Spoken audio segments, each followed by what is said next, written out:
I've come out to the western side of Rush Lake, which back in the early 1850s had an Indian encampment. And I wanted to tell this story of the start of the Indian Wars here in Tooele County. So it was the spring of 1851, and you had a man by the name of Ezra T. Benson who was constructing a beautiful grist mill which still stands to this day. And if you were a California immigrant coming through on the western trails, you'd seek him out because he was a well-known local character, and he'd let you live on his land and graze your cattle if you put in a couple of weeks of work on the grist mill. The Benson Grist Mill is a fascinating example of a very early building in Tooele County. It was built in 1854, and at the time it was the county seat. It was called Richville, and this was basically, it was wrapped up in the Indian Wars, and you had the go shoot around here.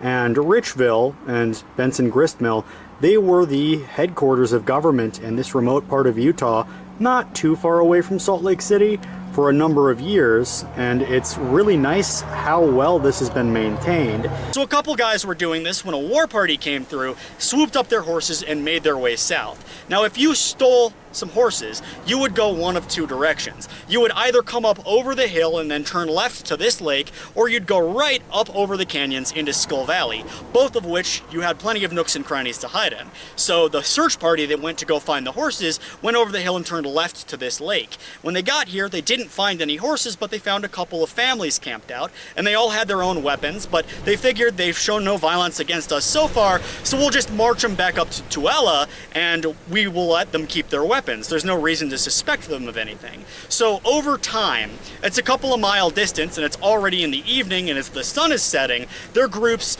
get farther and farther apart. And Mr. Ouster, who was in the far south, he was leading a group of 3 or 4 who apparently either shot him or the war party came through and shot him, and he died on a local rock, which became a landmark for years after. And his horse ran up to the advanced parties, and they realized when his horse was empty and the saddle was empty that Ouster was dead. So they sent a search party back to retrieve the body, and Harrison Sevier, who was a local figure that lived alongside Benson, he makes his way up with 5 warriors. Now these 5 warriors are questioned by a local captain at the little encampment they have at Richville, and Orrin Porter Rockwell comes in. Now Porter Rockwell is kind of this crazy figure, a mountain man, kind of a vigilante, and he decides to take these warriors on a journey up in the opposite direction to Skull Valley. Now Sevier accompanies them, and Sevier is tasked with guarding these 5 warriors for 24 hours alone. Now this leads me to suspect that they were warriors, but they had no reason to suspect that they were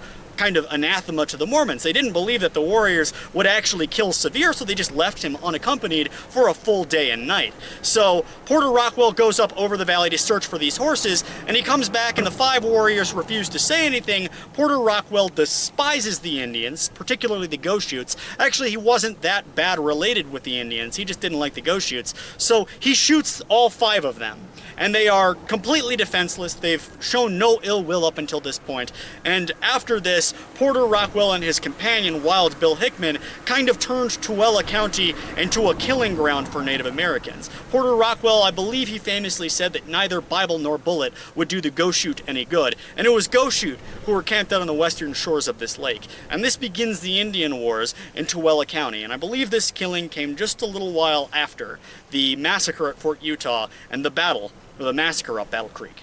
And it stayed here up until nowadays. And this is one of the oldest buildings, and very weirdly, it's kind of often overlooked in tours of Utah, historic tours, but it's one of those that really needs to be shown. And if you look around, they've got old cabins and homesteader sites and barns, but this is the only site that truly originates here.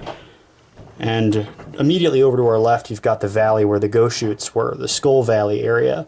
And that kind of caused a little bit of conflict between settlers and the early native